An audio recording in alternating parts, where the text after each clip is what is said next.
Bonjour, bienvenue sur Monde Financier. Les marchés européens continuent de s'inscrire en territoire négatif et digèrent une salve de publications trimestrielles. Pas mal d'informations également à digérer sur le front économique avec notamment un indice PMI composite de la zone euro qui affiche sa croissance la plus élevée en 35 mois, donc des signes plutôt encourageants sur le front de la reprise européenne, mais le CAC lui s'inscrit quand même en baisse de 0,3% à 4470 points.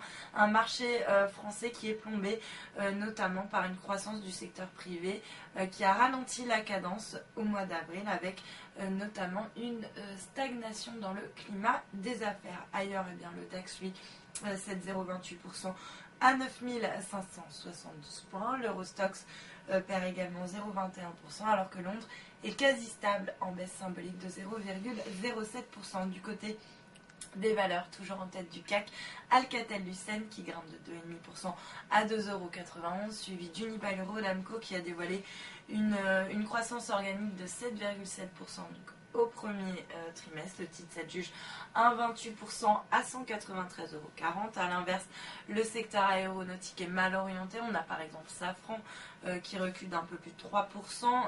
C'est d'ailleurs la plus forte baisse sur le CAC après avoir publié un chiffre d'affaires inférieur aux attentes au premier trimestre, ce qui fragilise les guidance pour 2014. Dans le même secteur, Zodiac Aerospace qui dégringole de 4,14% après ses résultats semestriels. Alors, le groupe en profite pour annoncer bien qu'il s'attend à un nouvel exercice de croissance organique pour l'exercice 2013-2014 et ce malgré les effets de change défavorables. À noter également Publicis qui se replie de 2,5% à 61,82 € alors que les investisseurs commencent à s'inquiéter en raison des nombreuses incertitudes qui entourent le dossier concernant sa fusion avec l'américain Omnicom. Et puis sur le SBF 120, Numérica bondit de 7,5%, dopé par un changement de reco de la part de CMCIC qui est passé donc de allégé à conserver sur le titre du câbleau opérateur avec un objectif de cours qui est porté